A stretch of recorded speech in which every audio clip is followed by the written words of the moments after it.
Nous sommes infiniment reconnaissants. Tu as dit là où est le corps, c'est là où s'assombra les aigles. Puisses nous parler, Seigneur, ce soir. Parle à mon cœur, parle au cœur de mon frère, ma soeur. Moi qui vais parler à ton peuple, moi aussi ton peuple de compréhension. Car nous l'entendons ta parole. Cette parole qui va nous vivifier, qui va nous donner la foi de l'enlèvement. Merci Père pour tout. Alors que j'ai prié au nom de Jésus. Amen. Que le Seigneur vous bénisse.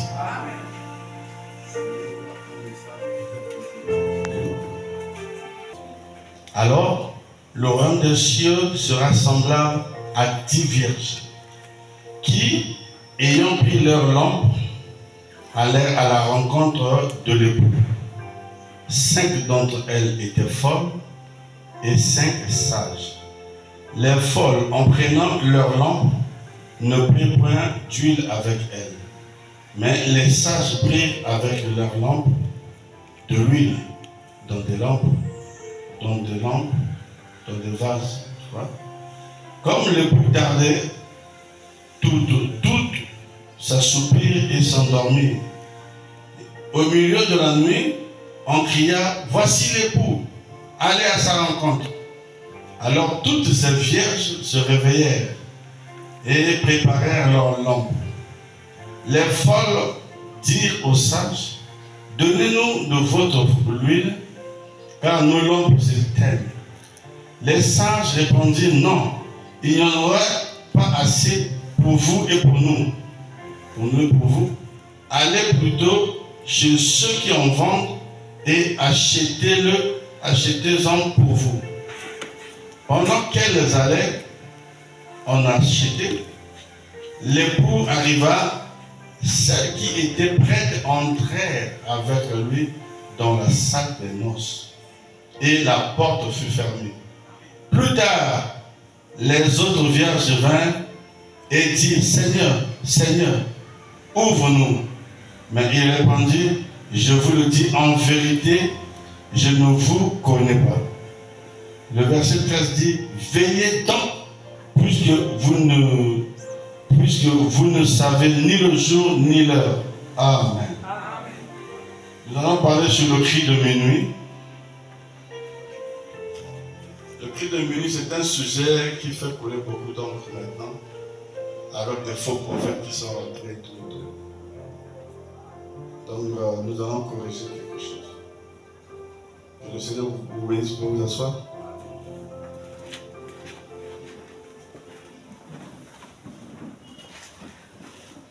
Ici, nous avons une parabole que Jésus donne. Vous savez que Jésus aimait parler en parabole. Et la parabole, c'est une énigme, c'est un mystère, c'est quelque chose qui est caché, mais que Dieu ne révèle qu'aux enfants. Les enfants, ce sont les élus, ceux qui veulent apprendre. Donc ici, Jésus a dégagé un grand mystère. Mais nous allons prendre ça dans un angle très prophétique, parce que c'est un message prophétique qui concerne le message du temps de la fin. Parce que si je prêche ça tel que c'est écrit, je serais ressemblé à un pentecôtiste, parce qu'un pentecôtiste ne peut pas prêcher ça comme ça. Mais ici, il y a un grand mystère qui est caché. À l'époque, nous avons déjà touché ça. À l'époque, à Longa là-bas. Comme j'avais fait la promesse de revenir sur les anciens enseignements. Et puis on va passer sur ce qui est nouveau.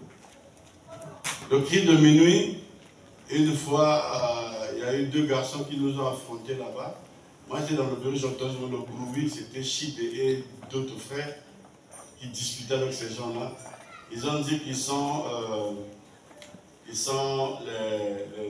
disciples de Philippe Kakou. Philippe Kakou, soi-disant, c'est lui le dernier prophète qui apporte le cri de minuit. C'est un Ivoirien, il est prophète, c'est lui qui apporte le cri de minuit, c'est lui. Tout ça là, c'est faux. Quand ces garçons ont voulu me voir, les frères Chidon ont interdit ces garçons de venir. Moi, je leur ai dit, non, il fallait les laisser rentrer. Je suis un pasteur, je ne peux pas fuir le débat. Parce que, vous voyez, les gens, les faux prophètes sont en train de tromper les autres. Ce garçon-là, Philippe Kakou, il était d'abord dans le message. Il est sorti du message, il a même pris la nuit là, il a mis son visage à l'intérieur. C'est un le prophète. C'est de l'imitation du christianisme. Maintenant, ce soir, je vais vous montrer, c'est quoi le cri de minuit? Le cri de minuit, scripturalement, avec les Écritures, on verra c'est quoi. Est-ce que c'est Philippe Capou qui va apporter le cri de minuit? Le cri, ce n'est pas ah! Le cri, c'est un message. Vous voyez? Dans la main du Seigneur Jésus-Christ, il y avait que 7 étoiles. La 7e étoile, nous savons que c'est William Branham. Si quelqu'un ne sait pas que la 7e étoile, c'est un prophète, c'est un aveugle. Vous voyez? Parce qu'il y a des aveugles, hein, il y a 2 sortes d'aveugles. Tu peux avoir des yeux ouverts comme ça, grandement ouverts, mais tu es un aveugle. Celui qui ne reconnaît pas le message de ton jour, c'est un aveugle. Amen. Or, on nous dit qu'il y avait 10 vierges. C'est ça, non? 10 vierges. Il y avait 5 vierges folles, 5 vierges sages. Or, le mot vierge, en hébreu, c'est sanctifié. Or, quand on parle de vierges, ce sont des femmes. Or, la femme dans la prophétie, c'est une église. Donc, il s'agit ici des églises. Je vais vous montrer que ce n'est pas des petites églises qui jouent aujourd'hui là. Parce qu'une église qui est vierge, c'est une église qui est déjà sanctifiée. Donc, vous avez atteint un niveau déjà. Vous voyez, ce n'est pas une église à jouer. C'est une église, ils sont purifiés, sanctifiés. Parce que le mot vierge veut dire sanctifié, purifié. Dans la prédication, les 10 vierges. Les 10 vierges, je crois que c'est ça, madame, qui explique ça très bien ici.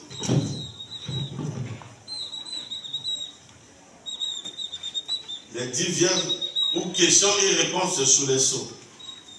Oui, Josué, regarde un peu ça chez toi.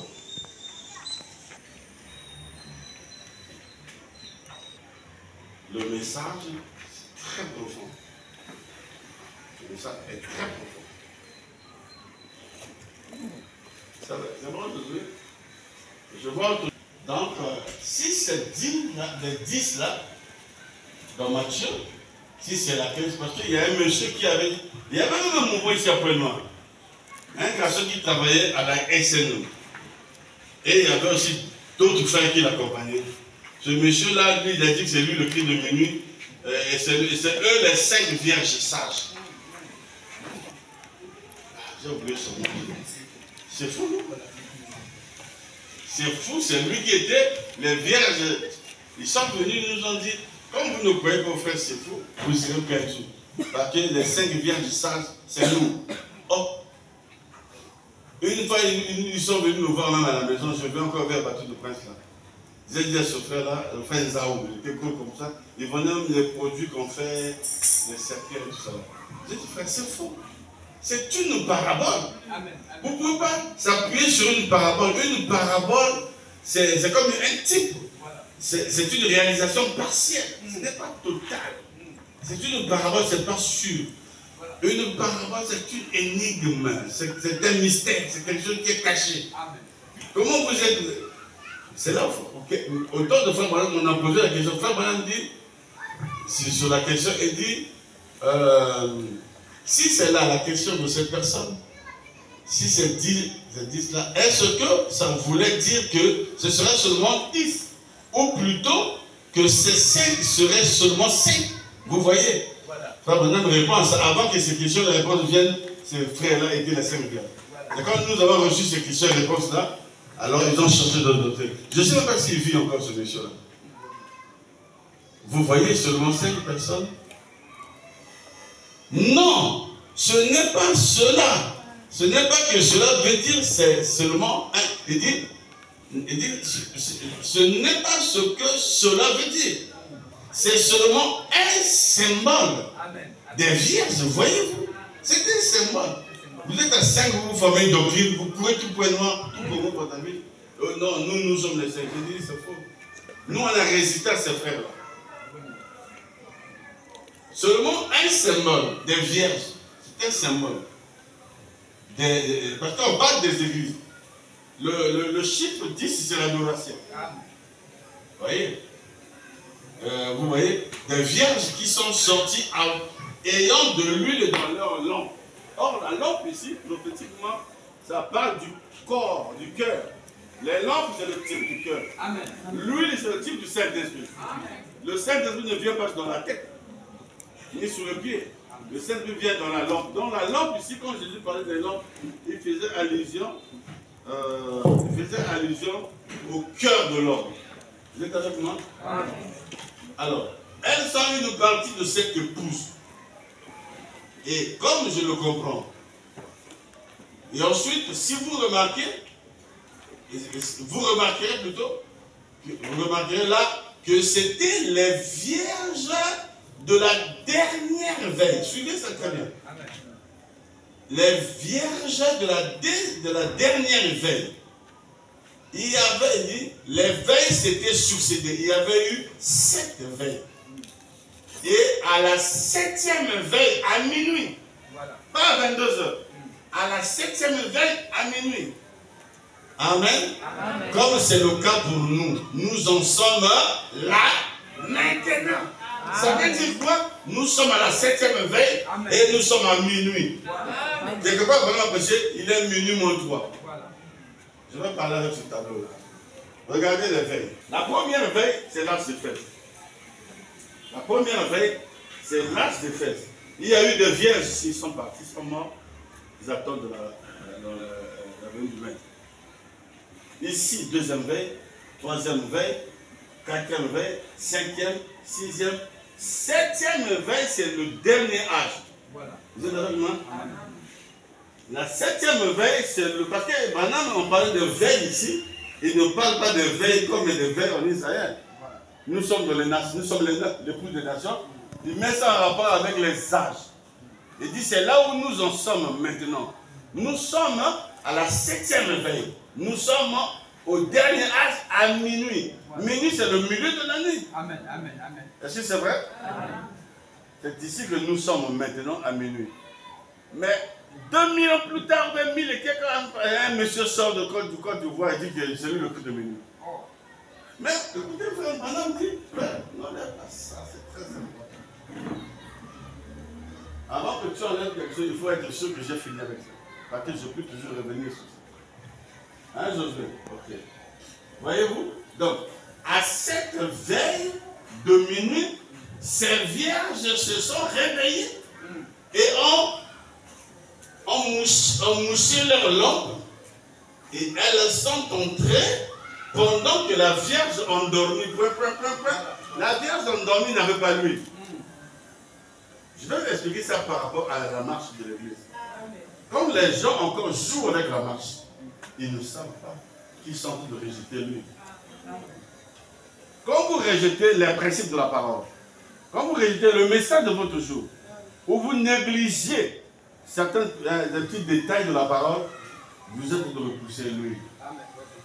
Et vous serez des vierges endormies. Amen. Donc nous sommes, au moment où je vous parle là, nous sommes à la 7e veille. Ce n'est pas Philippe Caton qui sera le cri de minuit, c'est faux. Le cri, non, je vous ai dit, c'est un message. Le cri, ce n'est pas crier comme un homme qui crie, il appelle quelqu'un. Le cri veut dire message. Nous pouvons réfléchir dans Apocalypse chapitre 10, le verset 1 à 7. On dit, je vis un ange qui a placé le pied sur la terre, le pied sur la mer. Il cria comme rugit un lion. C'est-à-dire, son cri, là, le cri que l'homme l'a poussé, est semblable au rugissement du lion. Maintenant, comme il cria, les 7 tonnerres eurent fait entendre leur voix. Alors, quand les 7 tonnerres firent entendre leur voix, j'allais écrire. Il allait écrire quoi? Si c'est un cri, il a crié. Non, c'est un cri. Daniel aussi a vu ça, a écouté ça. Daniel a dit, c'est ce qu'on dit les 7 tonnerres. Mais au temps de la fin, ces choses seront révélées. Donc le cri dont je vous parle, il s'agit du message. C'est le message de William Branham. William Branham a reçu 2 commissions. En 1946, lorsqu'il est venu le voir, regarde Israël, la guerre mondiale est finie, la deuxième guerre mondiale est finie en 1945. En 1946, il dit, le 7 mai 1946, il y a eu une réunion des Nations Unies, on a reconnu Israël comme étant une nation. Amen. Et le drapeau d'Israël commençait à flotter après 2500 ans. Et quand le drapeau flottait comme ça, l'ange a parcouru les États-Unis. L'ange vient voir frère Branham, il dit, tu as vu Israël, Israël est restauré. Jésus avait dit, la génération qui verra Israël rentrer dans son territoire, il dit, le figuier sera bourgeonné et tout. Il dit, lève-toi avec ton message, apporte un réveil. C'est comme ça que frère Branham va se lever pour faire le tour du monde avec un réveil extraordinaire. Et c'est ce réveil-là qui suscita les Tommy Osborne, les Oral Roberts, les Phoenix, les Moody, tous ces grands hommes de Dieu-là. Branham est le père du réveil. Amen. Insulter frère Branham, c'est insulter Dieu. Amen. Branham est le père du réveil. Et ce réveil au niveau des Pentecôtistes a produit des guérisons. Et ce réveil-là a duré pendant 15 ans. Vous voyez? Maintenant, quand on arrive en 1961, frère Branham, dans son église, Dieu lui a montré une vision sur la constellation de petits oiseaux, des colombes et des anges. On en a vu quand on a parlé sur les 6 anges. Vous voyez? Et maintenant, ces 6 anges-là, parmi les 6 anges, il y a eu Branham va faire maintenant une vision où il a vu la première constellation des petits oiseaux, la deuxième constellation des colombes, et puis la troisième constellation c'était les anges. Et l'ange lui a dit, tu recevras ta deuxième commission. Au fait, ça c'est maintenant le message vraiment de Branham. Le message de frère Branham, ce n'était pas les guérisons que vous avez vues. Ça, c'est un appât pour attirer les gens vers ce ministère. On va lire tous ces écrits, c'est lui qui dit ça. Il dit, mon message viendrait. Parce que ça, c'était juste pour attirer les gens. C'était le premier pôle. Où il peut faire un miracle, il peut te dire quelque chose, tout cela. Mais quand la vision est venue, on lui a dit, tu verras ton message. Même dans l'enlèvement, il dit, je savais que j'aurais un message. Et je savais que toutes ces choses-là, c'était juste des petites choses pour attirer, c'était un appât pour attirer les élus vers moi. Est-ce qu'on est ensemble? Maintenant, frère Branham a reçu 2 commissions. Nous l'avons lu dans Exposé chapitre 3, à la page 319. Il dit, ce messager prophète fera 2 choses. 1, il ramènera les cœurs des enfants à leur père. Ça, c'est Malachie 4. C'est le premier poulet et tout ça. Maintenant, deuxièmement, il révélera le mystère des 7 ténèbres contenus dans les sceaux. Vous voyez? Les sceaux là, c'est le message de frère Branham. Maintenant, quand les 7 tonnerres qui étaient contenus dans le sceau sera divulgués, alors à ce moment, les tonnerres seront révélés et nous aurons la foi de l'enlèvement. Donc le message de frère Branham, c'est ça le cri de venu. Le message de frère Branham, c'est ça, ce sont les sceaux faits. C'est pas comme vous voyez frère Branham de condamner le péché, tout ça là. Ça, c'est un évangéliste pentecôtiste qui le fait. Mais nous, ce qui nous diffère des pentecôtistes, c'est que nous avons reçu un message très prophétique. Que eux, même eux, ils comprennent pas ça. Parce que si tu n'es pas un élu, tu ne peux pas comprendre ces choses. D'ailleurs, même les quelques prédicateurs, nous-mêmes, nous avons des difficultés pour comprendre ça, mais là, ils vont comprendre. Oui. Donc, si vous voyez, est-ce que tu peux me fouiller là où j'ai mis les 5 points tirés de cette parabole? Regarde vers la fin. Je suis déchargé dans mon ordinateur là, donc je ne peux pas. Le prophète en venant a démontré que c'était pour lui. Ce que vous connaissez sur frère Branham, Malachie 4, Apocalypse 10, Luc 17, mais il y en a beaucoup. Même Apocalypse 18, c'est le ministère de frère Branham. Lorsqu'il parcourt le ciel avec un évangile éternel, et il avait une grande lumière qui devait briller sur les nations. Cet homme-là, frère Branham dit, c'est mon ministère. Il prêche au ciel, l'écho est sur la terre. C'est terrible, frère. Donc vous avez reçu un véritable prophète, un véritable message. Amen. Ne jouez pas avec ce message parce que au lieu de recevoir la bénédiction, tu vas recevoir la malédiction. Le message est très profond. Le premier point, lampe allumée. Or, lampe, on dit que c'est le cœur. les lampes sont allumées, donc c'est un réveil. C'est ce réveil-là de 1946. Je suis en train de vous ressortir cette parabole conforme au ministère de Malachie 4 et d'Apocalypse 10. Le premier point, les 10 vierges avaient des lampes allumées. C'est le réveil. Ce réveil qui a commencé en 1946, n'oubliez pas ça. Je vais vous lire les Écritures. La question dit, quand la deuxième guerre mondiale a pris fin, c'était en 1945, non? Maintenant en 1946, le 7 mai, l'ONU va convoquer une réunion pour reconnaître Israël comme étant une nation. Et le drapeau de 5 étoiles là flottait maintenant après 2500 d'absence. Alors, l'ange vient aux États-Unis, il parcourt les États-Unis, il réveille Frère Branham, dit, regarde Israël, Israël est devenu une nation, lève-toi et annonce ton message. Donc le message de William Branham est aussi en rapport avec Israël. C'est comme nous verrons les deux témoins, tout ça. Je ne veux pas rentrer là, mais je mets une base. Donc, les 10 vierges avaient des lampes allumées. Ça, c'est la première étape de Matthieu 25. Première étape, retenez ça. Maintenant, après, elles avaient des lampes éteintes, n'est-ce pas? Vous devez bien me suivre. Le premier réveil qui a commencé en 1947-46 là, a produit un grand réveil au niveau international. Toutes les églises il y avait des montagnes, toutes les montagnes étaient pleines de gens, les prières, les dirigeants, c'était le réveil mondial qui va amener le message de Frère Branham. Donc le premier point là, c'est ça le réveil de 1946. Maintenant après, parce que la parole dit, toutes ces vierges attendaient l'époux, mais comme l'époux tardait, les 10 et les folles, et les vierges, et les sages plutôt, tout un s'assoupir et s'endormir. Le réveil était fini, et les pentecôtistes, et les messages, et tout cela, tout s'assoupir et s'endormir, c'était la fin du message. Toutes les églises commençaient à tâtonner, ça a produit la crise de la parole. Mais au milieu de la nuit, on cria. Qui a crié? Il y a quelqu'un qui a crié. Amen. Troisième point, on crie au milieu de la nuit. C'est ça le cri de minuit. Mais il y a quelqu'un qui a crié et qui devait présenter l'époux, c'est que lui connaît l'époux. Amen. Les églises ne connaissaient pas l'époux. Mais celui qui peut crier ne peut qu'être un prophète. Amen. Et il a dit, voici l'époux.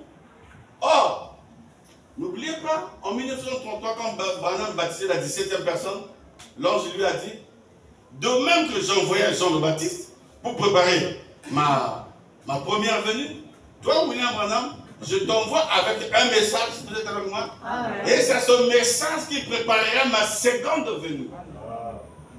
Amen. Amen. Donc, Branham aussi devait présenter l'époux. Voilà. Comme Jean-Baptiste avait présenté l'époux, le messager là aussi. Donc, c'est lui qui crie au milieu, c'est son message. N'oubliez pas, le cri, ce n'est pas cri. Comme Dieu ne dit pas de cri. Ici, il s'agit du message. Le cri, c'est le message. Amen. Mais ce message dit quoi? Ce message dit, voici l'époux. Donc, c'est un message qui présente l'époux. Voilà.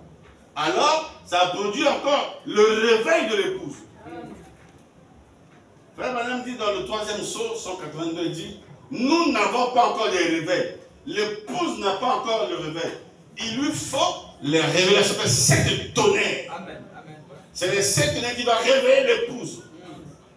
C'est pourquoi nous prêchons les 7 tonnerres. C'est ça qui va vous donner la foi dans l'enlèvement. C'est ça qui va préparer votre cœur à l'enlèvement. Vous voyez?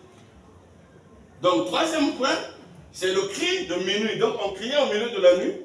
Et elles se réveillèrent et se préparèrent. Ce message-là, c'est un message de préparation. Et Branham dit, mon message, c'est le message de préparation.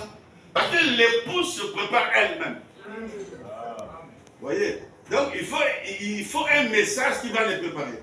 C'est pourquoi je ne suis pas d'accord lorsqu'on dit, la nuée, c'est la seconde venue. Je dis, c'est faux.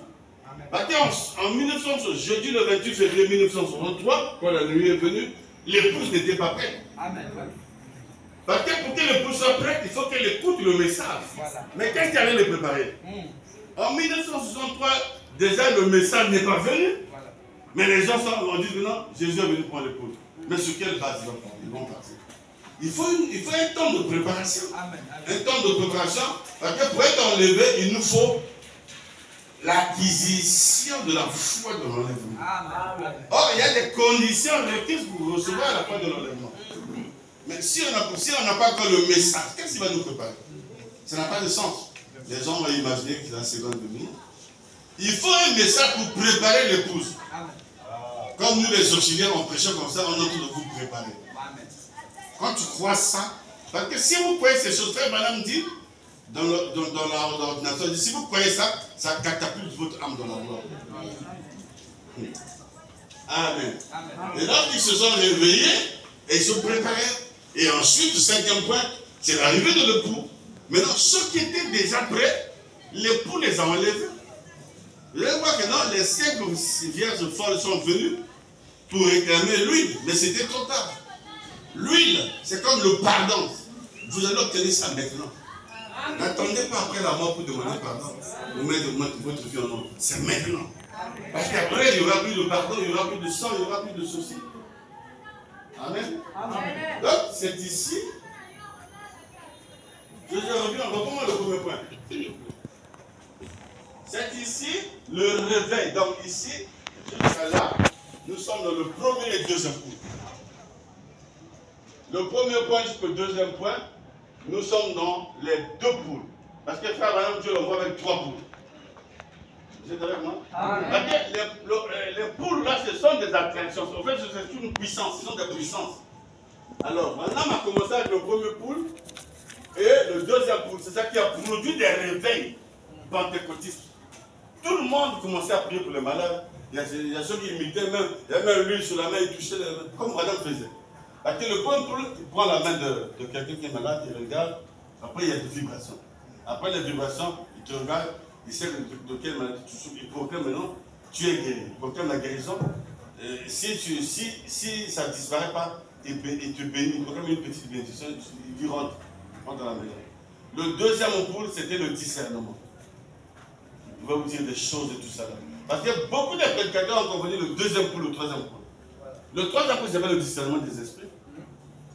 Le discernement des pensées, c'était le deuxième poule. Mais le troisième poule, c'était la naissance de toute la parole. L'ouverture de la parole. C'est ça le troisième poule. Où les anges eux-mêmes viennent donner les révélations de frère Branham sur le premier saut jusqu'au 7e saut.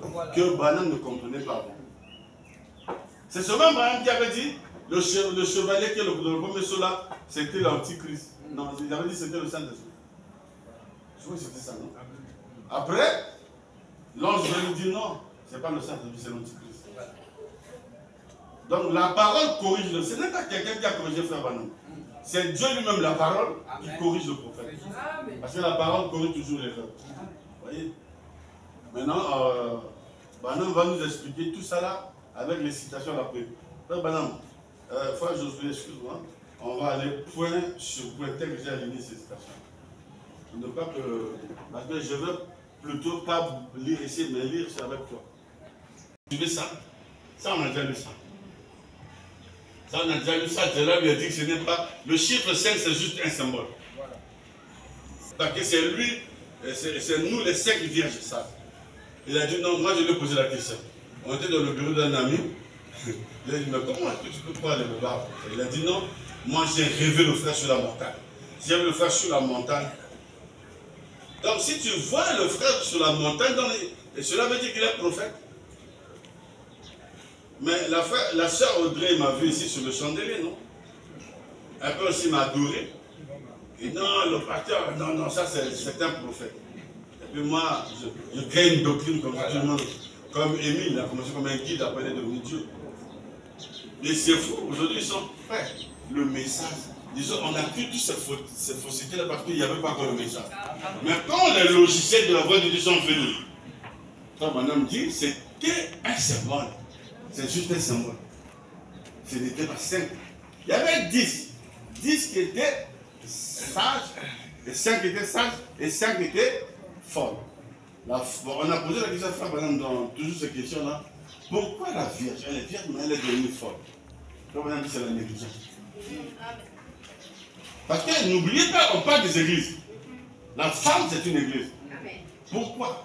Toi qui courais bien, tu jeûnais, tu soutenais aujourd'hui, tu devais être rétrograde. Voilà. Non, ne pensez pas que parce que tu viens à l'église, tu n'es pas rétrograde. Les rétrogrades viennent à l'église. Ils payent même leur dîme. Mais ils ne vivent pas la parole. C'est ça qui constitue la rétrogradation. Et William Branham va aller loin. Il dit, si vous vous absentez un culte, vous êtes un rétrograde. Juste absenter un culte, tu deviens rétrograde. Amen. Alors, en bas, frère, deuxième citation. Ici, on a déjà compris. Eh bien, n'oubliez pas qu'il s'agit d'une église qui a atteint un niveau élevé. Parce qu'on dit que c'était vierge. Une église vierge, frère. On va voir ça dans le contour spirituel. William Branham dit, même la prostituée, la femme samaritaine, Branham dit, son esprit était vierge. Pourtant, elle est prostituée. Elle n'est plus vierge charnellement, mais son esprit est vierge. Pourquoi? Parce qu'elle a reconnu le message de son jour. Amen. Il a dit à Jésus, nous savons que le Messie viendra, nous dira ces choses. Voilà. Et Jésus l'a regardé, l'a aimé, il dit, oui, je le suis moi qui te parle. Amen. Amen. Et Branham dit, celui qui reconnaît le message et le message de ton jour, c'est un vierge. Amen. Donc ton esprit est vierge. Ce n'est pas la virginité de l'esprit. Pourquoi, frère? Aujourd'hui, nous avons des doctrines compliquées. Les frères veulent épouser des vierges. Mais vous savez que c'était un symbole seulement. C'est un type de l'église. Parce que Paul dit, je vais vous marier à une, je vais vous présenter comme une vierge sans tache ni ride. Branham dit, c'est juste un type. Je vais dire ça. Il y a un ministre ici, là, le frère gratuit, il a dit, moi je vais plus mon vierge. Je dis, frère, où mais au vie. Parce que frère Branham dit, si vous voulez trouver des vierges, il faut aller dans une petite église dans le village. Et vous trouvez des vierges. Vous arrivez à jubiler, vous pensez avoir une vierge ici. Vous trouvez une vierge. Ou quand on dit, maman, prenez les enfants, allez vérifier, ils en foutent tous. Parce que tu connais ta fille, comment elle vit. Il y a des mamans qui connaissent que non, le jeune frère embrasse ma fille. Ils font comme ça, ils connaissent ça, mais ils cachent. Et ils pensent que le pasteur ne saura pas. Fais attention. Le pasteur a l'œil. Ne pensez pas que le pasteur, bon, il a comme le pasteur, je me disais, bon, tu as vieilli. Ce n'est pas ça. Le problème, ce n'est pas le vieillissement. Le problème, c'est que on laisse la sagesse prendre la place. Chez nous, les Bantous, on dit, le chef de village ne voit jamais le diable. Vous pensez qu'il ne voit pas? Si le chef de village ne voit pas le diable, c'est un aveugle. Il voit, mais c'est une manière de dire que non, il joue à la sagesse. Il voit les histoires, mais il joue à la sagesse. Il laisse Dieu s'en occuper. Parce que sinon, on va excommunier toutes les choses ici. Les jeunes filles qui sont ici, même dans leur chorale, même de ceci, apprenez-les à amener à l'hôpital, vous allez voir qu'ils sont plus vierges. On pose la question, mais qui t'a des vierges? Il sera le dire. Deux fois, c'est un païen. Deux fois, à cause d'un bout de pain ou d'une promesse de téléphone Android. Toi, des choses charnelles, mais vous vendez même votre droit d'aînesse. C'est comme si vous n'étiez pas enseigné. C'est difficile, frère. Donc, laissez qu'on prêche seulement. Alors, je vais vous montrer que c'est le message de Frère Branham. Lui-même le dit ça. Ah, il le dit ici. Dans la sémence mérite pas avec la balle. Paragraphe 27 à 26. 26 à 27. Ou 27 à 28. Commençons à 27. Eh bien, j'ai un message. Suivez bien. J'ai un message dont je suis responsable. J'ai dit que le premier réveil a fait combien d'années? 15 ans. Hein? 15 ans. On va calculer ça ici. J'ai un message dont je suis responsable. La première fois que le message est sorti, c'était bien sûr, tout le monde priait pour les malades. Mais avant non. Tout le monde priait. Vous voyez les lampes allumées? C'est ça. Tout le monde priait pour les malades. Et il y a eu des grands signes, des grands prodiges et des grands miracles. Cela a commencé particulièrement parmi les pentecôtistes. Un réveil universel de campagne de guérison qui a balayé le monde pendant 15 ans. Vous voyez? C'est de 1946 à 61. Parce qu'à 62, Branham reçoit la vision de la constellation des anges et dit c'est ma deuxième commission pour recevoir mon message. Mais c'est quoi ton message? C'est les sceaux. Parce que les sept anges lui apportent les sceaux. C'est ça le message de Frère Branham. Il est le messager des 7 sceaux. Maintenant, un pasteur passe à la télé et dit le 7e sceau n'est pas révélé. Le Branham était dans la tombe. Alors, qui vient de révéler ça? Qui vient nous apporter le 7e sceau? Et puis les frères acceptent ça. Il y a eu des réveils sur chaque colline qui existe, je pense. Les feux du réveil brûlent littéralement. Des milliers ont accepté Christ comme leur sauveur par cette seule commission. C'est la première commission. C'est cela qui a inspiré Oral Roberts et d'autres, Billy Graham et tout. C'est les enfants de William Branham. Voilà. Et cela s'est propagé de plus en plus après ce marasme mortel dans lequel l'église pentecôtiste était alors tombée. Voilà. Voilà. S'endormir et s'assoupir. C'est fini. Dès que le réveil est fini, les gens se sont endormis. Voilà. Même les vierges se sont endormis. Voilà. Vous pouvez dire ça comme ça, c'est une parabole, mais c'est des mystères qui sont cachés là. Amen, amen, amen. Vous voyez? Plus en plus, après le marasme mortel dans lequel l'église pentecôtiste était alors tombée, maintenant regardez, dans la prédication, les exploits de la foi, Frère Branham me semble minimiser le premier et le deuxième coup. Écoutez ce qu'il dit ici, paragraphe 42. Écoutez, que Dieu vous bénisse. J'aimerais vous dire juste une chose. Je sais que je prends trop de temps, mais j'aimerais dire cette seule petite chose. Je suis certain et j'aimerais que vous vous en souveniez. Quelque chose est sur le point d'arriver. Branham, avec sa première commission, il dit, quelque chose est sur le point d'arriver. Rappelez-vous, je vous l'ai dit, l'église va entrer, vas-y, va entrer. Frère, tu es où là? Oh, reviens là, reste là. Je vous l'ai dit, l'église va entrer maintenant dans une nouvelle phase. Amen. Amen. Vous voyez? Vous, ces choses que vous voyez maintenant seront de petites choses. Les guérisons, les miracles, ce seront de petites choses. Pourquoi? Parce qu'il a vu la venue de la constellation des anges, il a vu de petites choses dans peu de temps. Quelque chose est en route. Et je dis ceci par la puissance de la révélation de Jésus-Christ. Donc nous sommes tous arrivés, donc nous sommes tous arrivés à un point avec notre doctrine, avec notre baptême, mais il y a une clé qui va ouvrir quelque chose ici. Or, il a vu le livre scellé des 7 sceaux. Voilà. C'est ça la nouvelle phase. Amen. Amen. Le livre scellé des 7 sceaux.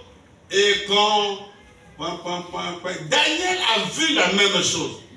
Et quand les tonnerres ont fait entendre leur voix, il a dit, n'écris pas. C'est ce qui était dans les Écritures, mais cela serait révélé dans les derniers jours. Et Branham dit, nous sommes en ce temps-là. Voilà. Au temps où les choses sont révélées, ces mystères-là, nous sommes en ce temps-là. Voilà. Est-ce que c'est Philippe Tabou qui était là? Non. Et là, Tabou ne m'a pas né. Vraiment.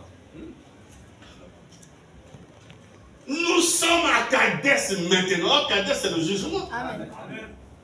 Et nous sommes à Kadès. Dans la prédication 1 sur 1 million, là, c'est très clair ici. Il parle des anges qui sont des sceaux.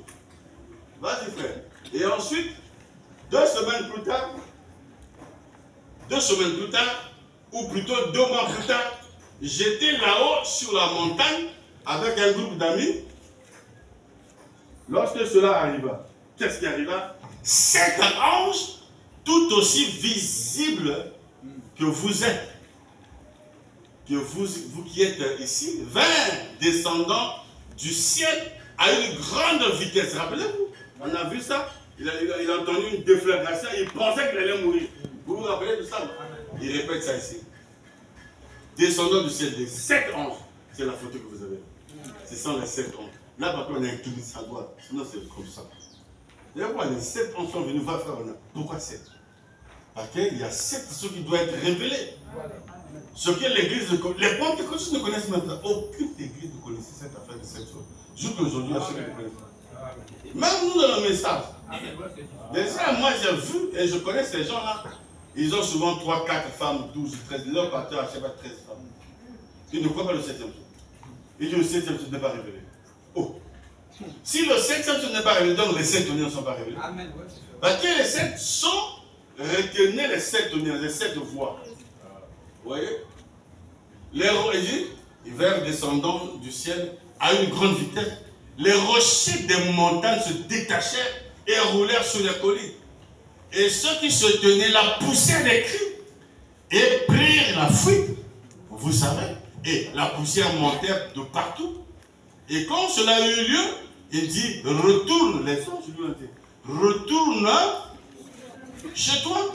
Parce qu'il était à Tucson, il n'était pas chez lui. Non, je crois qu'il était en Arizona, au Texas. Retourne chez toi maintenant. Il arrivera que chaque ange sera un de ses sceaux. Voilà. De ces 7 sceaux. Vous comprenez? Donc les 7 anges qui sont venus faire Branham, le premier ange avait le mystère, la révélation du premier sceau. Le deuxième ange avait la révélation du deuxième sceau. Le troisième ange avait donc un de ses anges était un sceau. Jusqu'au 7e ange qui était à sa droite, allant gauche à droite, Branham dit, c'est lui qui m'avait intrigué. Il avait la poitrine bombée, il avait mon message. Branham le dit dans la prédication originale. Vous voyez? Donc les anges, c'est pourquoi frère Branham est le messager du 7e jour. Donc le premier, regardez ici, comme vous le voyez, parce que beaucoup de gens ne comprennent pas pourquoi nous mettons les tableaux ici. Vous voyez ici, le premier messager dans l'âge de fer, c'est Paul. Amen. Maintenant, le premier ange qui est venu avec les 7 là, il était l'ange qui gardait frère Branham dans son ministère.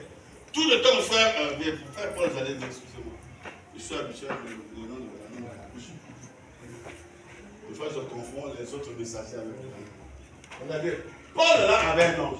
Dès que vous êtes là, chacun de nous a un ange. Il accompagne. Amen. Amen. Avant que le Saint-Esprit soit attristé, c'est d'abord l'ange là qui est attristé. L'ange de Paul était là, l'ange d'Irénée, le Martin de Colomba, le leader Wesley et de Branham. Ces 7 anges-là sont venus le voir.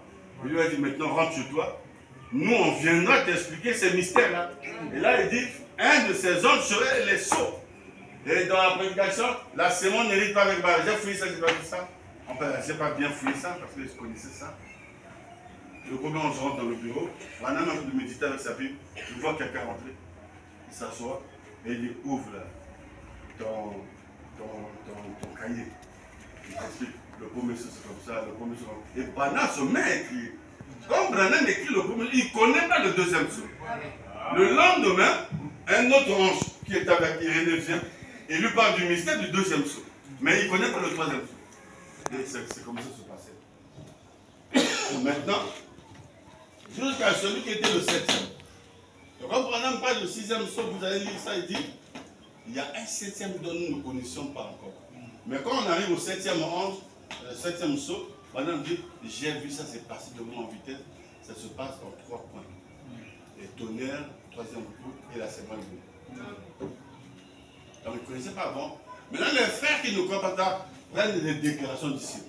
Il y a un 7e que nous ne connaissons pas. Mais quand on arrive ici, on connaît ça. On ne va pas garder l'explication, on ne connaissait pas. Ils ne connaissaient pas d'ailleurs. Bon, j'en ai connu. Josué en ligne. Dans la prédication, essayez de rendre un service à Dieu sans que ça soit la volonté de Dieu. Il a précisé ça le 27 novembre 1965 au paragraphe 70. Il explique toujours comment les gens sont venus lui donner le message. Donc il est en train d'expliquer la réception de son message. toute la terre a tremblé partout. Des rochers gros comme ça dévalaient la pente. La poussière s'est levée. Comme ça. Et j'ai regardé et voilà que 7 anges se tenaient là devant moi. Exactement. Exactement. L'autre mot là, je ne sais pas. Tel que c'était, je sentais comme si je me trouvais au-dessus du sol. D'abord, j'ai cru que quelqu'un m'avait tiré dessus. Vous savez, comme je portais ce chapeau noir, je ressemblais de toute façon à un sanglier. Vous savez, ils sont sombres. Je pensais que quelqu'un m'avait tiré dessus. Parce que lorsqu'on vous tire, à l'instant, vous n'avez pas mal. Là-bas, elle peut traverser, tu ne sais pas. C'est seulement quand tu vas regarder le sang couler, tu prends conscience, tu t'évanouis. Mais quand ça a traversé, tu n'as pas senti. À bout portant. Et puis, j'ai vu que c'était, j'ai vu ce que c'était, eh bien, dès que j'ai reçu ma commission et le passage biblique, les 7 sceaux qui sont les 7 mystères, vous voyez? Ça, il parle de la deuxième commission. Ici, c'est la deuxième commission. William Branham a reçu 2 commissions. Donc, la première, ça s'accompagne avec le premier et deuxième cours.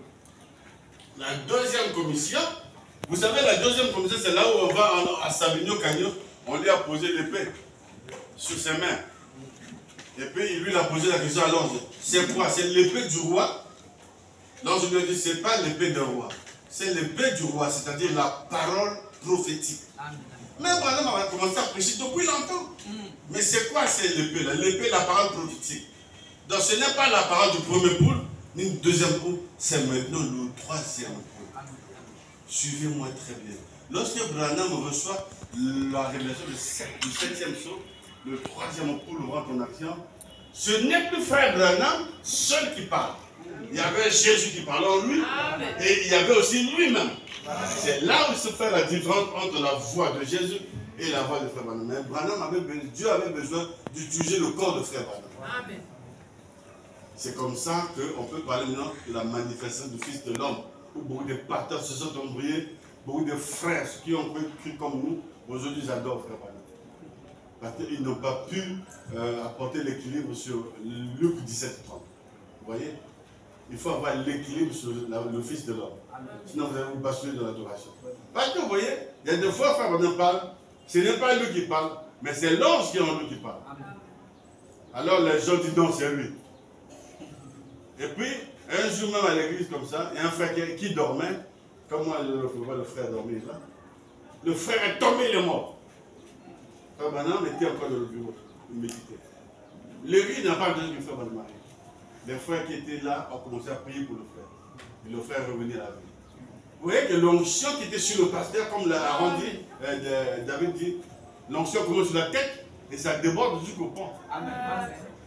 Parce qu'une église est bien enseignée, qu'un enfant peut tomber ici ou quelqu'un peut tomber ici, même une grande personne. Mais ne fouillez pas, n'attendez pas le pasteur. Si vous croyez que vous êtes un enfant de Dieu, priez pour la personne. Amen, amen, amen. Voici les miracles qui accompagneront ceux qui auront cru. Mais vous êtes croyants. Si vous êtes croyants, alors priez. Voilà. Non, on appelle le pasteur, il y a quelqu'un qui est mort dans l'église. Priez. Jésus-Christ est le même hier, aujourd'hui et éternellement. Amen. S'il a réveillé, il va réveiller aujourd'hui. S'il a ressuscité, il va ressusciter aujourd'hui. Amen. Il faut garder ça pour la foi. Amen.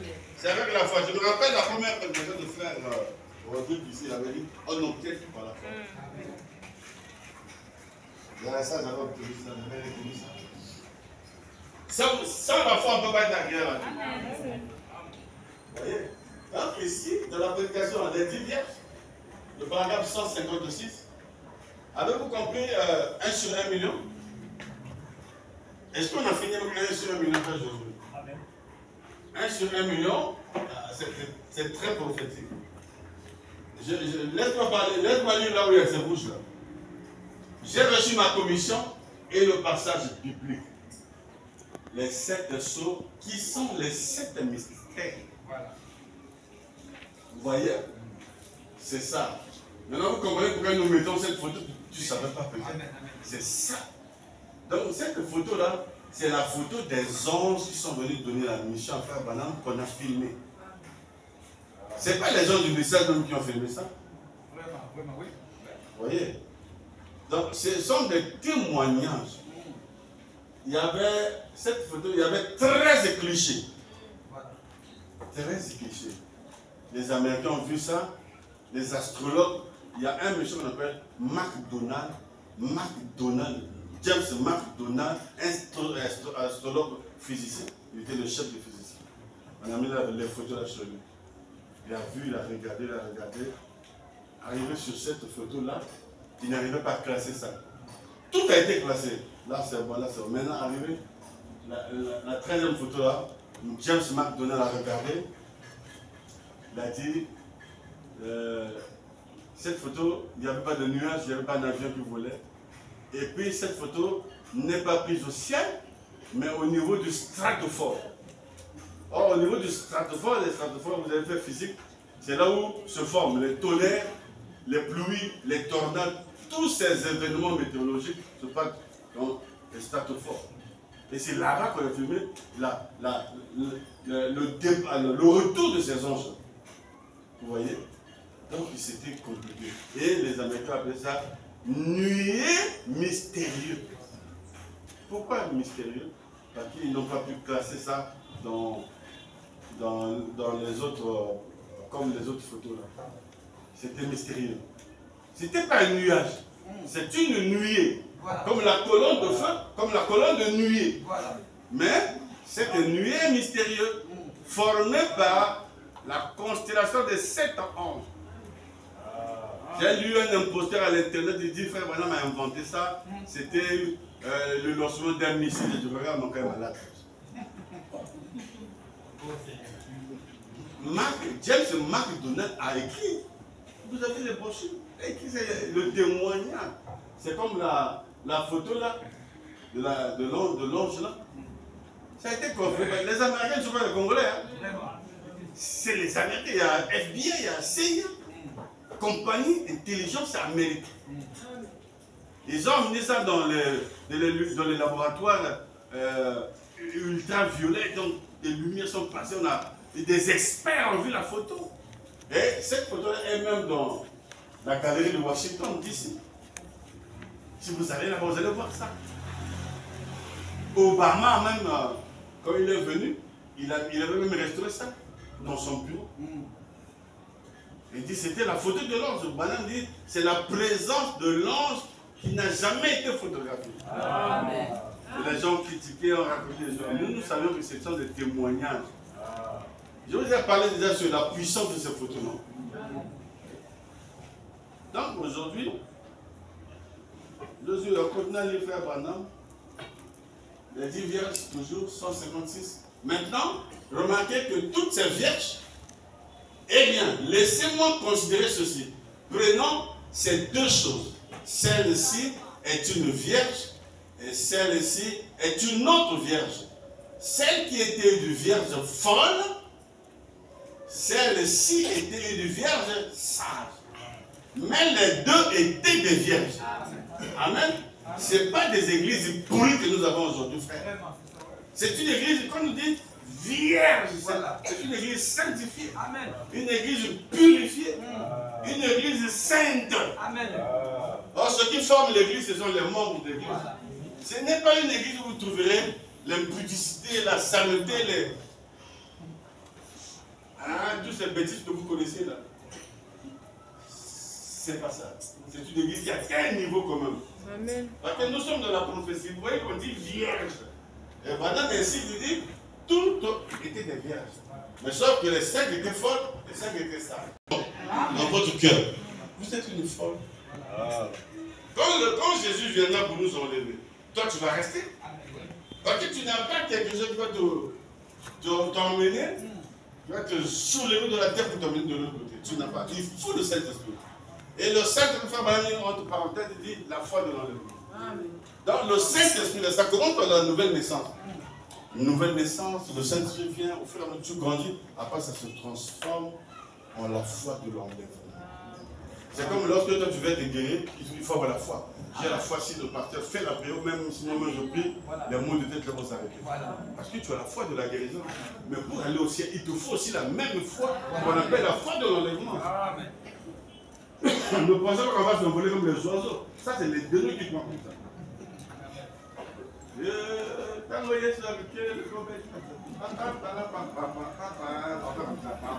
Vous êtes dans des oiseaux. L'enlèvement, c'est pas comme ça. Voilà. J'avais bien prendre à l'internet. Je dis, il y a quelqu'un qui est là. Il y a quelqu'un qui est là. La monnaie, vous mettez. Vitesse. Je me suis dit, pourquoi tu es un peu.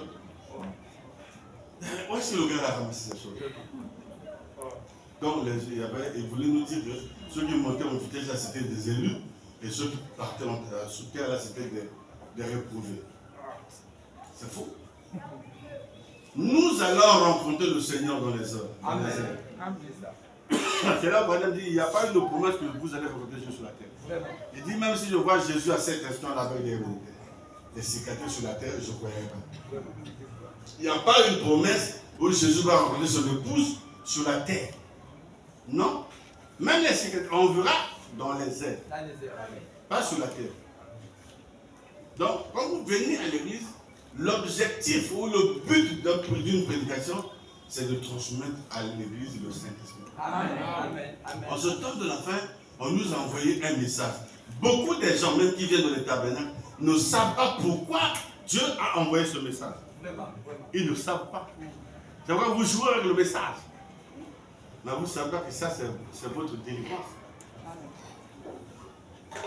Il y a des liens que vous avez en prenant ce message, en étant sûr avec ce message, les liens disparaissent. Parce que les sauts, comme vous entendez le saut là, les sauts c'est Christ lui-même. Lui, il est ces sauts là.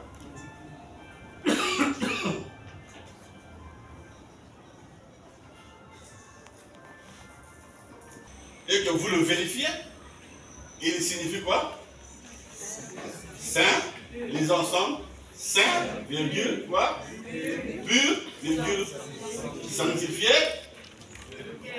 Le terme sanctifié vient du mot terme sacré, qui veut dire purifié. Vous pensez que c'est une petite église?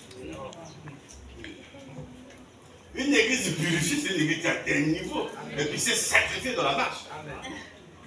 C'est comme le mot hébreu. C'est quoi? Josué montre.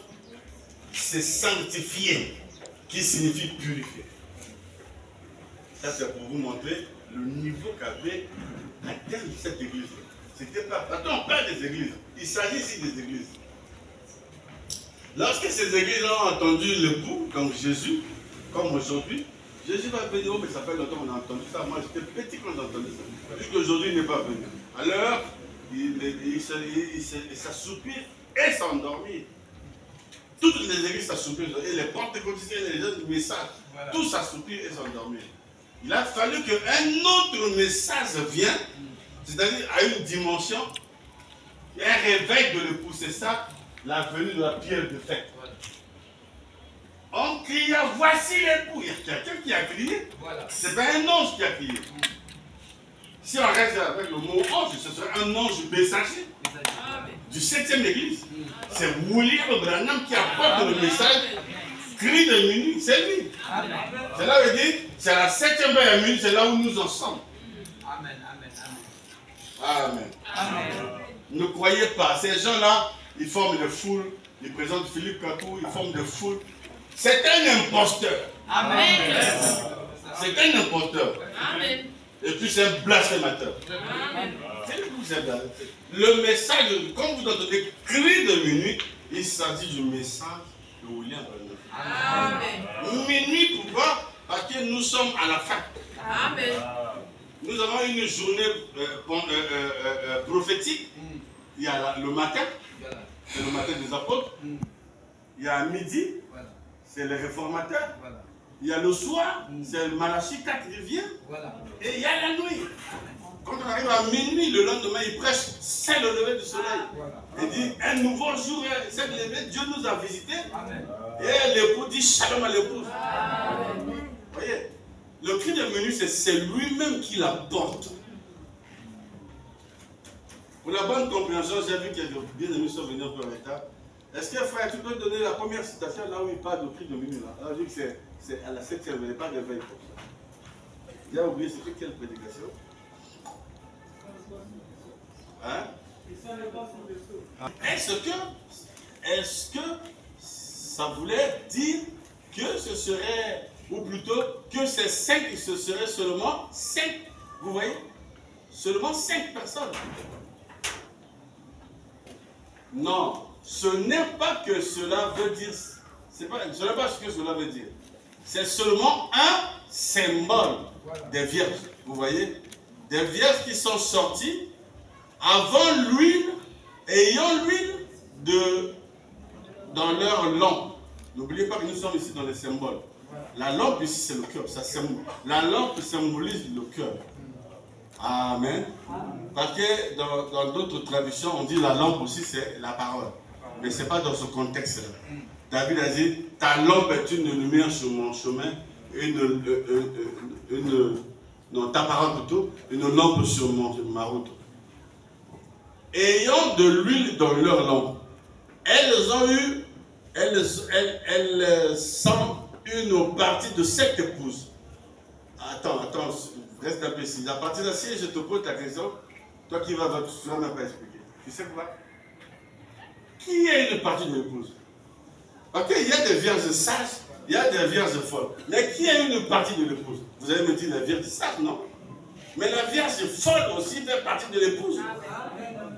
C'est ce qu'on appelle la vierge endormie. Manque de... Maintenant, nous donne un exemple. Tu as un tissu, une pièce. Tu vas voir le tailleur. Le tailleur, bon, je veux un complet, par exemple, de 20. Il prend tes mesures. Il prend le tissu, il met sur la table, n'est-ce pas? Alors, il met le patron. Le patron, c'est leur truc là. Il met là, maintenant, il prend par rapport à la dimension des mesures qu'il a pris sur toi. Maintenant, une fois qu'il a le tissu et il a le métrage et tout ça là, où il a numéroté, est-ce qu'il va jeter le reste du tissu? Le tailleur ne jette pas le reste, il garde le reste. Et voilà, on dit, c'est comme ça l'épouse. Parce qu'ici, on parle de vierges. Mais lui, il viendrait chercher ceux qui seront prêts pour être enlevés. Voilà. N'est-ce pas? C'est ceux qui auront l'huile. Maintenant, ceux qui n'auront pas l'huile vont passer par la tribulation. Mais ils sont une partie de l'épouse. On les appelle l'épouse endormie. Mais eux, ils ne seront pas enlevés parce qu'ils n'ont pas le Saint-Esprit. Mais ils seront sauvés. Voilà. Amen. Ils seront sauvés par le moyen de leur propre sang. C'est-à-dire qu'ils vont traverser la tribulation et on va les mater, on va les tuer. Et quand il va accepter de mourir pour la parole, c'est à ce moment qu'ils seront sauvés. Je vais vous expliquer comment ça va se passer. Regardez. L'ordre mondial, le nouveau ordre mondial, ça vient parce que nous sommes encore de l'ancien ordre mondial. On permet de prier, il y a tout, on est libre, on peut raconter ce qu'on veut, c'est une forme de démocratie. Mais le nouveau qui va venir là, toutes vos églises seront fermées. On va imposer une seule monnaie pour toutes les nations. Si toi tu veux vivre, il faut pas croire à la parole. Il faut insulter Jésus. Il faut rentrer dans la formation de l'île. Donc c'est l'autre, toutes ces histoires-là. Alors tu recevras la marque de la bête. Si tu reçois la marque de la bête, tu vivras. Mais si tu ne reçois pas la marque, parce que l'épouse ne va pas accepter ça, même si elle est forte, elle ne va pas accepter ça, alors on va le tuer. On va la tuer et on va la faire passer par la tribulation. Quand je dis, est-ce que toi tu vas... Non, moi je n'accepte pas. On va te priver du tout. Mais Branham nous a dit, l'épouse a un ministère. Amen. Parce que lorsque le troisième poule sera manifesté dans l'épouse, nous, on ne va pas passer par la tribulation. L'épouse ne passe pas par la tribulation. Parce que l'épouse va appeler les choses à l'existence. Amen. Elle va dire, papa, j'ai soif, ça fait 3 jours que je ne bois pas, je ne peux pas sortir par là dans la boutique. Et l'esprit dit, pas. Voilà. C'est ce que vous avez vu faire avec frère Branham. Branham est un membre de l'épouse. Il n'est pas l'épouse seule, il est une partie de l'épouse. Voilà. Branham est arrivé à la chasse, alors le frère l'attendait à la maison, sur la soeur Atiway, pour manger, préparer. C'est comme on fait la communion, non? Il arrive là-bas à la forêt, comme lui c'est un grand chasseur, il arrive là, il n'y avait aucun animal, aucun gibier. Il a tourné, il commençait à rentrer dans la maison. Il dit, bon, il n'y a rien, je rentre. L'ange lui dit, mais pars. Parce que Dieu fait de Branham un co-ouvrier. Dieu vient s'incarner dans son prophète. Il dit, parle. Branham dit, je veux un gibier, un écureuil ici, l'autre sur la branche, l'autre ici, au moins 3 ou 4 comme ça. À l'instant, tac, tac, il a vu un écureuil là, il a vu un autre là. Il voulait même partir, là je lui ai dit, mais tu as demandé 4. Ah oui, là. Il regarde sur la branche, il y avait des écureuils. Il a tiré. Il a mis l'écureuil à la maison. Chez la soeur Antiroïde sur la montagne là-bas. Et quand Antiroïde, quand lui parlait au frère, vous savez, quand je suis parti à la frère, il n'y avait rien. Les frères du comment il n'y a rien. C'est la frère, c'est leur domaine, ils sont là. Il n'y avait rien. En tout cas, il n'y avait rien. Mais cet autre nous a dit, c'est moi qui ai créé ça. Les frères regardaient leur partenaire. Comment créer va il devient Dieu. Là, ils ne comprenaient pas le mystère. Mais regardez, le Saint-Esprit va dans la cuisine, il touche la sœur Antiroïde. La sœur Antiroïde crie depuis la cuisine. Frère Branham, ce que tu as dit est la vérité, exactement la vérité. Quand il a dit ça, le ciel était dans la joie. Voilà. Le lieu où ils étaient, ça a tremblé. L'ange est descendu. Dieu a dit à William Branham, donne à cette femme ce qu'elle veut. Voilà. Cette sœur-là est pauvre. Elle a sa grande sœur qui était sur la chaise roulante, n'avait pas de moyens. Et Branham dit, l'ange a dit, demande ce que tu veux. Parce que tu as dit la chose juste. Voilà. Elle a dit, demande quelque chose. Elle dit, mais frère, je vais demander quoi? Donc, elle était dans l'embarras. Moi, je dis, si elle avait dit, je vais être président des États-Unis, il passerait. Elle ne serait pas cette présidente. Parce que Dieu avait dit. Est-ce que vous voyez que Dieu lui-même ne donne pas, il passe par son prophète? Voilà. Dieu a fait de frère Branham vraiment un co-ouvrier. C'est ça qu'on appelle la parole faite chair de votre Jésus. Parce que la parole faite chair, c'est Jésus-Christ. Mais on se tourne de la fin. Jésus ne vient pas avec son corps de Galilée. Il vient en prêter un corps de nation selon la prophétie d'Habakkuk, chapitre 1, verset 5. Je ferai quelque chose sur les nations. Si on vous le disait, vous n'allez pas croire. Qu'est-ce qu'il va faire? Alléluia. Vous savez, à la croix, Jésus était là. Il criait là. Alors, il y a eu un oiseau. C'est l'histoire américaine de Kentucky. L'oiseau est venu, il avait pitié de son créateur. Il est venu, un petit oiseau, il voulait enlever les pointes là. Parce qu'il voyait comment le maître souffrait. Il dit non, mon roi, mon créateur. Le petit mettait son bec là pour enlever la pointe. Il n'arrivait pas. Alors le sang de Jésus l'a sali en quelque sorte ici. Simplement on l'appelle rouge-gorge. Toute sa gorge était pleine de sang. On l'appelle rouge-gorge. C'est un petit oiseau comme ça, mais un qui est rouge ce côté-là. Amen. Amen. Et puis on a enterré le maître ressuscité le 3e jour, il est parti. Et on ne parlait plus de la colonne de feu. Ça ne se voyait pas parce que la colonne de feu c'était Dieu. Amen. Il était parti.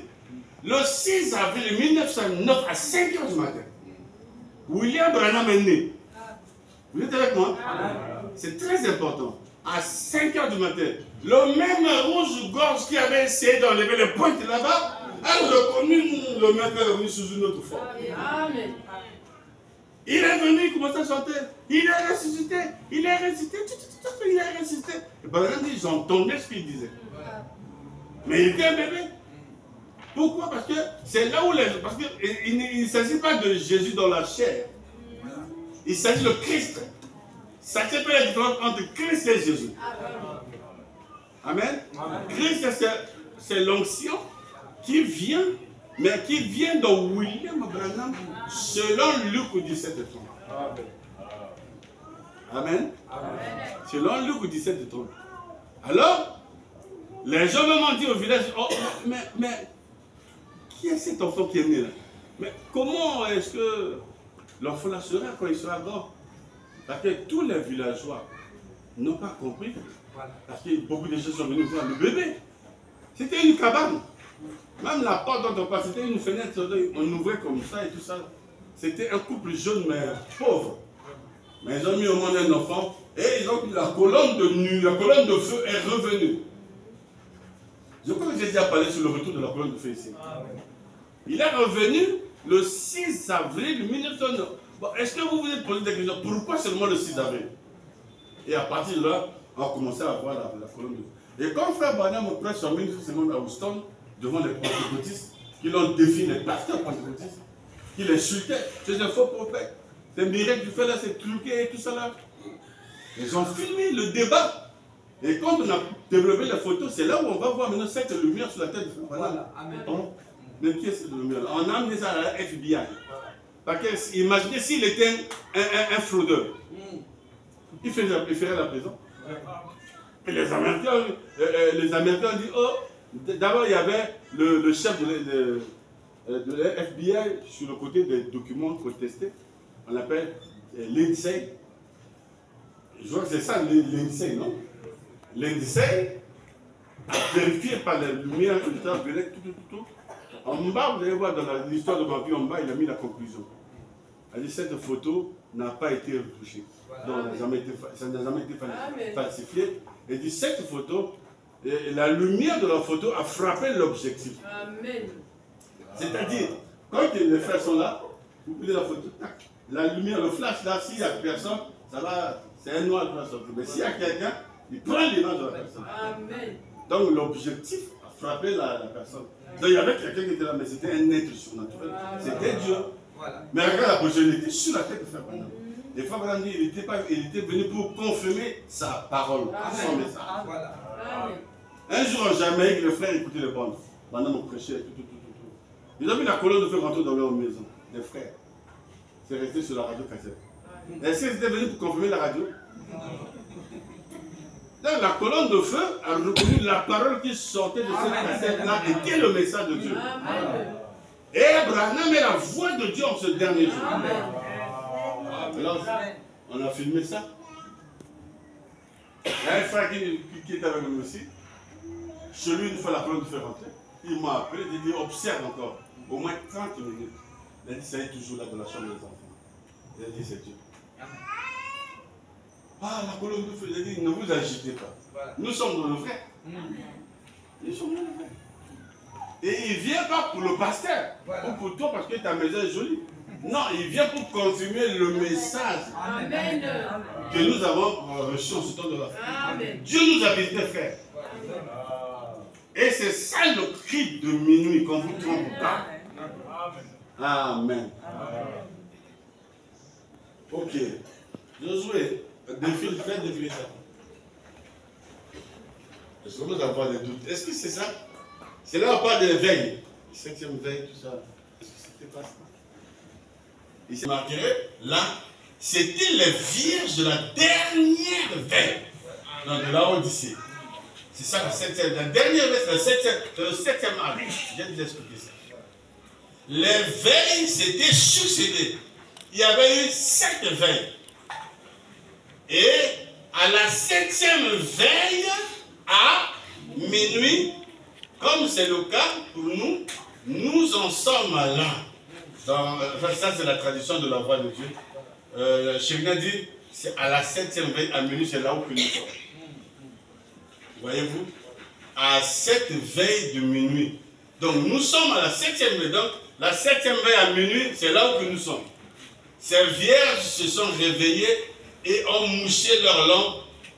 Et elles sont entrées pendant que la Vierge endormie. Bon, maintenant, Branham déjà là, il dit que nous sommes à minuit.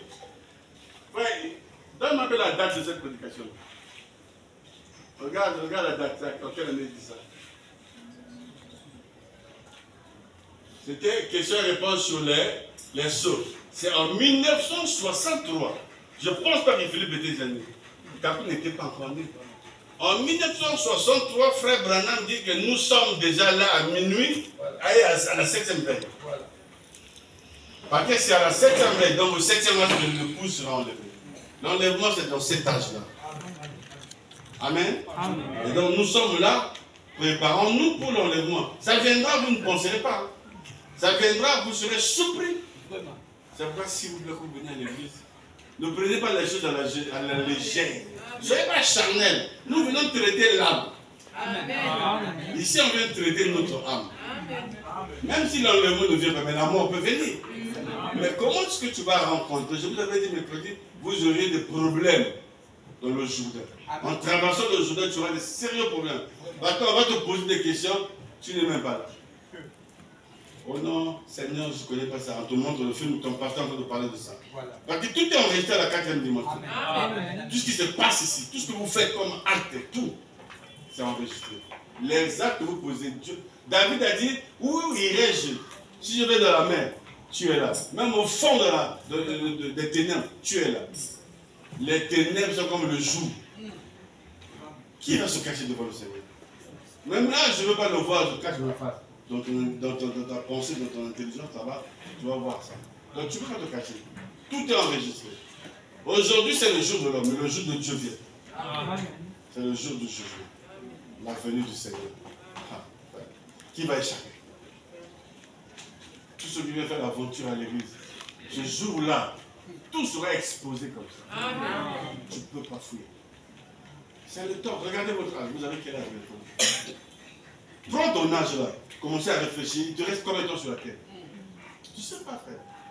Parce que lorsque Dieu a créé le monde, lorsque le péché est rentré, Dieu a dit la vie de l'homme. Normalement, l'homme ne devait pas mourir. L'homme, lui, il devait rester éternel, comme Dieu lui-même. Mais il y a eu le péché après, au temps de Noé. C'est là où Dieu nous parle. La vie de l'homme sera limitée à 120 ans. Le plus robuste peut aller à 70 ans. Est-ce que c'est la parole? C'est écrit dans la Bible. Bon, toi, tu as déjà 50 ans. Tu as dépassé même 50 ans. Tu es rentré dans les quarantaines, il faut révoluer. Mais il te reste combien de temps? Tu ne veux pas vivre la parole. Tu es là, tu prends les choses à la légère. L'église est devenue comme ta maison, tu t'en fiches, tu fais des histoires comme tu ne sais pas ce que Dieu te réserve. Amen, les sœurs. Quand tu viens à l'église, il faut prendre les choses dans la considération. Avant même de dormir, tu fais l'inventaire. Ah, le peu de temps qui me reste là, laisse-moi être sincère avec Dieu. Que je puisse servir Dieu. Quand il viendra, que je rentre. Quand on traversera le... On nous a chanté ça tout à l'heure. Je ne traverserai pas le Jourdain tout seul, mais beaucoup vont traverser seuls. Je ne traverserai pas tout seul parce que le Saint-Esprit sera avec moi. Amen. Et il va m'aider dans la marche. Amen. Le Saint-Esprit, c'est mon avocat. Amen. Non, non, non, Seigneur, lui, comme ça, il va plaider ma cause. Parce que maintenant, on peut se ranger du côté de Jésus. Beaucoup se rangent de leur côté, ou du côté de leurs parents, ou du côté de leurs frères, ou de leurs soeurs. Mais moi, je dois me ranger du côté de Jésus. Amen. Parce que là-bas, mon avocat sera, mon juge sera mon avocat. Amen. Vous voyez? Alors, le peu de temps qui nous reste, réfléchissons. Hier, on avait 25 ans, 30 ans, mais aujourd'hui, les années s'ajoutent et tout cela, on avance. Il te reste combien de temps? Je ne sais pas. Tu n'as même pas gagné 5 âmes dans ta vie. Non, il y a ceux qui n'ont même pas gagné même une âme. Même pas. Parce qu'ils n'exhortent pas, ils s'en fichent. Il y a même des amis païens, mais ces amis ne sont même pas sauvés. On n'exhorte pas, on vit comme ça, tout ça. Il y a des frères qui ont des amis chambreux. Tu as des amis qui fument. Mais attends, ce frère-là, s'il meurt, il va où? Toi, tu vas aller au ciel et lui, il reste, mais c'était ton ami sur la terre. Alors, vous pensez que Dieu va te laisser rentrer comme ça? Facilement comme ça. Marc 16 dit, allez par tout le monde, prêchez la bonne nouvelle. Faites de toutes les nations mes disciples, pas vos disciples. C'est pourquoi les pasteurs ont introduit leur nom dans le cœur des élus, au lieu d'introduire Christ, la parole. Tu vois, un frère qui ne se fout pas de mon pasteur, frère, mon pasteur. Il roule dans une belle voiture, il a beaucoup d'argent, notre église est bien construite, le pasteur a l'argent. Ça ne paye pas. Amen. Ça, Dieu s'en fout de ça. Amen. Tu peux avoir même 50 parcelles, 10 parcelles bien construites. Quand tu iras à Vindulou, on va te donner sur moi.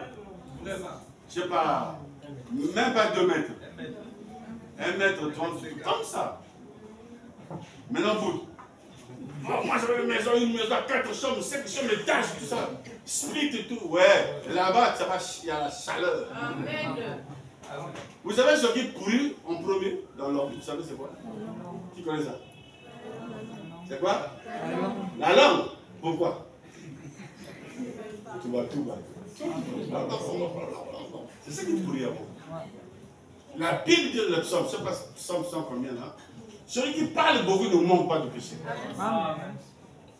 C'est pourquoi la bouche est comme une petite une tige d'allumette. Hein. Ça peut brûler toute une forêt.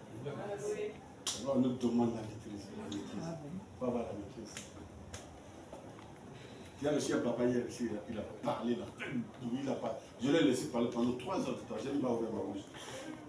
Il a parlé, je le regardais seulement dans les yeux et j'ai cassé dans mon cœur. Après, moi, j'ai vu le monsieur, c'est comme si on avait coupé la tête. Il a changé, il a dit, il commençait à parler autre chose. La terre, moi, je dis quoi? Il a commencé à me dénigrer, il m'a dit qu'on a élevé. Mais il y a un frère ici, le frère, il a parlé, il a élevé. Son papa est venu m'insulter chez moi. Mon fils, ça fait 3 ans qu'il rate le bac. Il a parlé, le gardien se sentit, oh, qui parle au pasteur comme ça? Les hommes me regardaient à distance. Le monsieur a parlé, fais sortir mon fils dans ton église, fais ça. Il a parlé à haute voix. Vous parlez. Laisse-moi parler, il a parlé. Son fils était là, un frère d'ici. Le frère Chid était là. Et moi aussi j'étais là. Mais quand je ne parle pas, je te regarde. Quand je te regarde, je suis en train de me plaindre sur le Seigneur. Amen. Pourquoi tu permets ça, Seigneur? Je suis quand même un ministre de Dieu. Même, vous ne verrez même pas qu'un Congolais est venu parler devant tirer mon gars comme ça. Sassou ne sera jamais content. Parce que Sassou a envoyé ses ministres. Et toi, tu veux dénigrer le ministre de Dieu? Mais maintenant, Dieu, si Sassou n'est pas d'accord, mais toi, tu viens parler à son serviteur comme ça, il va te... Tu sais pas ce qui t'arrivera. Alors, à l'instant, je commençais à intercéder pour cet homme. Seigneur, ne tiens pas rigueur à la solution. Il parle, il comprend pas ce qu'il dit. Amen. Je ne faisais que ça. 2 jours après, le monsieur est parti. Il a dit à son fils, sors de cette église. Il a dit, frère, tu as écouté? Il faut sortir, il faut suivre ton père. Il a dit, je ne suis pas un mineur, je suis grand déjà. Amen. J'ai fait mon choix. Amen. Et puis, en sortant, il a mis la main dans le sac, il m'a donné une dîme. J'ai voulu refuser ça. Il dit, mais lui, il est pour rien. Bon, après, un jour, je crois que le monsieur, c'était juste après le confinement. Je l'ai vu avec les barbettes, tu sais, non, pasteur. Je le reconnaissais parce qu'il avait les barbettes. Ah, papa, comment ça va? Non, ça va. Je dis, non, tout est bien, je vais pouvoir. Il partait avec Isenga pour te super soigner. Frère, cet événement-là, il n'a pas fait un mot. Amen. Vous êtes là? Amen. Il n'a pas fait un mot, il est mort. Amen. Son fils, c'est lui qui me dit, ah, c'est pas le manque de respect que lui, il a fait pour passer. C'est son fils. Et je ne sais pas. Je ne peux pas parler à la place de Dieu. Mais ce que je sais, Dieu exige du respect. Amen. À ses serviteurs. Il est venu chez moi. Il est venu chez moi pour m'affronter. Il a raconté des histoires. Comme je le dis, j'étais en train de me regarder sur moi. J'étais là, j'ai croisé sur mon bras. J'ai opté ce style à faire. Je ne parle pas, je te regarde. Tu parles. Insulte comme tu veux, parle comme tu veux. Moi, je te regarde. Et je dis, Seigneur, c'est toi qui m'avais appelé. Prends soin de moi. Devant la situation, je me rabats vers lui. Après, il est rentré en scène. Après, c'était des éloges. Des éloges. J'avais envie de confronter la police. Maintenant, dès que non, je renonce à ça. J'arrête.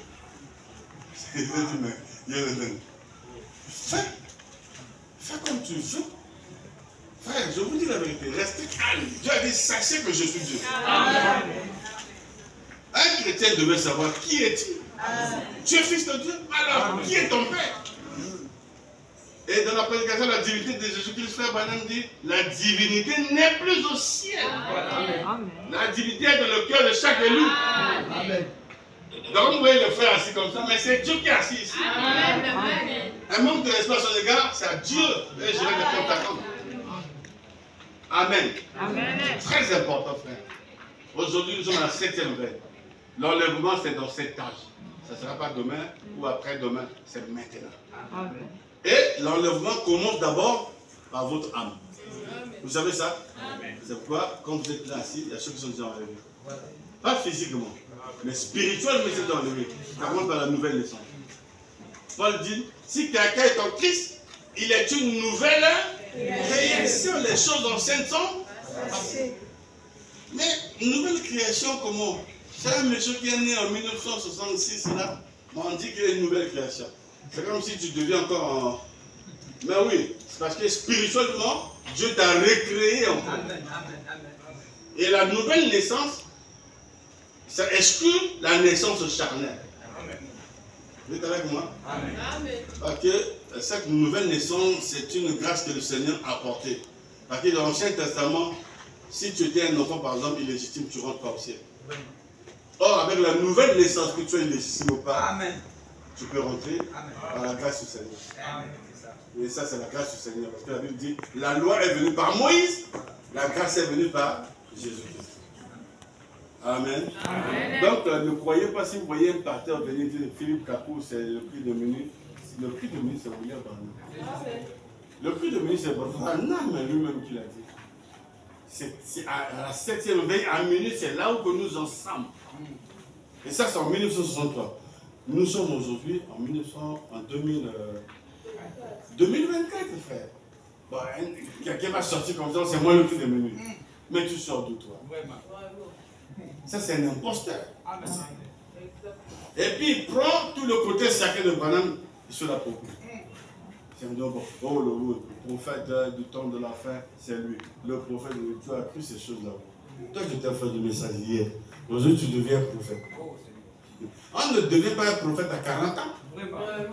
On est né prophète. Amen. Depuis le ventre de ton père, de ta mère, tu es prophète comme Jérémie a dit. Dieu a dit à Jérémie, je t'avais déjà établi et consacré comme prophète. Amen. Pas en devenant 40 ans comme je vois les prophètes, des faux prophètes. Amen. Il y a 3 prophètes en RDC qui ont prophétisé, il n'y aura pas des élections. Mais il y a eu des élections. Vraiment. Fatih est passé même au président de la République. Et tous ces prophètes devaient rendre compte. Si c'est d'autres de Zemmour Kanitcha, on devait le couper la tête. Il faut rendre compte. Mais toi, tu as dit qu'il y a aussi un ici. Après, non. Non, au Congo, on va le ici. Il est du Nord. Il est comme un Rastaman comme ça. William, c'est pas fait. Il prend le pouvoir en 2012. Après la conférence nationale, il y a eu une élection autour de Soubakani, lui il a perdu. Il est parti même à l'étranger, il est resté en face de longtemps. Le monsieur s'est levé à la télé. Moi j'ai vu ça. J'espère que vous avez vu ça. Suivez les informations. Il a dit le pouvoir n'ira plus jamais au nord. Vous ne connaissez pas ça? Le pouvoir n'aura plus. Ainsi dit le Seigneur. J'ai dit, ah bon ben. Après j'apprends qu'il est le conseiller du sachet. Aujourd'hui je vous parle, il est conseiller du sachet. Vous voyez des aventures comme ça. Un intellectuel, un cadre congolais, au lieu de chasser même une voiture dans la fonction, puis que tu donnes même un bureau, que tu travailles pour l'État, au lieu de venir mentir aux gens comme ça. Vous savez que les ainsi dit le Seigneur ne peut pas mentir. Ainsi dit le Seigneur Elohim Yahweh. C'est lui qui a dit. Mais lui ne peut pas faillir. Vraiment. Que ça se prenne le pouvoir par les armes ou pas. Mais si tu avais dit ça n'ira plus, ça n'ira pas plus. Aujourd'hui là, c'est le nom. Mais où est ce Dieu qui a parlé à ce Rastaman? Ah. Aujourd'hui, il y a tous des aventuriers. Et cet esprit est rentré chez les pentecôtistes et ça vous a dit que le message. Les faux prophètes sont rentrés. Vous savez qu'un prédicateur, c'est un prophète. Je vous dis la vérité. Prêtez-vous jubilé. Préparez-vous, l'enlèvement n'est pas pour longtemps. Ne pense pas que tu as encore le temps de jubiler. Tu n'as pas assez de temps. Amen. Par exemple, lorsqu'il a atteint 50 ans, il a dit, je n'ai rien fait pour le Seigneur. Le reste du temps, là, je dois servir. Branham n'a rien fait pour le Seigneur. C'est une façon de parler, c'est l'humilité. Il voyait par rapport à l'âge qui avançait, il a dit non. Le peu de temps qui me reste là, je dois mettre ça au service du Seigneur. Et ça, c'est raisonnable. Je dois mourir, comme on dit, l'arme à la main. Le champ de bataille. Pas mourir dans les histoires de commérages, dans les histoires de saleté, le péché, tout ça. Amen. Les jeunes sont dans la fornication. Les mariés sont dans l'adultère. Et tout ça là. Mais vous avez vu, vous parlez de clé de minute, mais cette église est vierge. Vierge. Donc c'est atteint un niveau de purification élevé. Ce n'est pas une église où on va trouver les gens qui ne s'aiment pas. Les gens qui ne sont même pas dans la symphonie du dernier jour. Ça va pas bien. Je crois que l'Esprit vous a parlé. Que quelqu'un ne devait pas vous embrouiller. Le plus de venir, c'est le message que vous avez reçu. Amen. Et je vous dis que Dieu nous a visités dans la chair de William. Si vous ne croyez pas ça, vous êtes des aveugles. Et un aveugle n'héritera pas le ciel. Je ne sais pas pourquoi je n'ai pas lu la citation. Frère Madame dit, la Vierge là, c'était dans quelle citation? Il dit, cette prostituée là, la prostituée là, elle avait un esprit fier. Et pourtant la Samaritaine. Je ne sais pas où vous avez mis ça, mais je l'ai avec moi ici, mais je ne sais pas. Est-ce que Josué a ça ici? Je ne sais pas si je trouve le titre de la prédication pour qu'elle me trouve ça. Et moi-même, je ne me rappelle pas. Donc, vous pouvez aussi être, dans la même prédication, Frère Madame dit, vous pouvez être une femme mariée, mais vous vous habillez très mal. Quand vous allez traverser le Jourdain, Dieu dira, madame, adultère, passez. Vous allez dire, oh Seigneur, j'ai jamais fait ça. Moi, je n'ai jamais fait ça. Je te montre juste l'image que tu portes tout serré et les hommes te regardent. Madame dit, tu as commis un adultère avec ces hommes qui te regardent. Amen, amen, amen, amen. Oui, tu n'as jamais fait ça physiquement, mais quand tu habilles très mal, tu fais exploser tes parties, les hommes regardent. Il y a des femmes même dans le monde, je ne sais pas si dans l'église je peux trouver ces hommes, ces soeurs comme ça. Il fait le modèle bien, il fait un truc ici parce qu'elle a des poils au niveau du patin. Que tout le monde voit qu'elle a des poils. Quelle est l'intention qu'a cette femme? Et puis elle porte des jupes pour que les gens voient ses poils. Parce qu'elle a beaucoup de poils. Pour attirer simplement les hommes. Et un homme qui a convoité une femme comme ça, les deux sont déjà tombés dans la vie, selon le prophète. C'est cette écriture que je suis en train de chercher tout. Ça veut dire, comme beaucoup de gens ont traversé, Dieu va vous rappeler. Toi, tu as fait la vérité, pas ça. Tu vas dire, je n'ai jamais fait ça, Seigneur. Il dit, mais tu t'habillais très mal, les gens tombaient quand tu t'habilles. Et il dit, vous les hommes, honte à vous, qui t'autorisez à vos femmes de vous habiller comme ça. Une femme doit s'habiller d'une manière décente. Si tu portes une robe, il faut que ça descende jusqu'à ce que tes mollets soient couverts. Voilà. Amen. Pas qu'on voit tes mollets, parce que c'est comme du jambon. Non, il faut couvrir ça. Oh non. Après, tu vois, la soeur porte une longue jupe, c'est vrai, c'est long, mais c'est serré. Et tous les Nzenga se font voir. Et tous les frères qui voient, la soeur a des Nzenga. Mais vous êtes dans le monde, non? Les Laodicéens sont dans l'église ici. Attendez que soeur passe ici mal habillé, vous allez voir comment le coup de frère va se tortiller. Il regarde quoi? Parce que la soeur là, elle a mal serré. Après on dirait saucisson à Toulouse. Saucisson à Toulouse aux frites. Soeur, mais ta jupe est longue, c'est vrai, mais je trouve serré. C'est trop serré. Pourquoi vous voulez un tas de safou? C'est pas bon. Habillez-vous d'une manière décente. Amen. Parce que le corps de la femme est sacré. Je suis parti visiter une soeur. J'étais avec, à l'époque, j'étais avec le frère Timothée, à Moumoulou. On arrive là. Sœur en cinglé, on vient de fou là-bas. Là, la partie, il y a beaucoup de gens. Sont là. Quand il y a eu le pasteur sorti de la voiture, quand il y a mis la robe. Je dis, mais ça, tu peux rester comme ça. Et puis j'ai eu le frère avec une grosse culotte. Grosse culotte comme Ifuma. Et puis avec la bière sous la chaîne.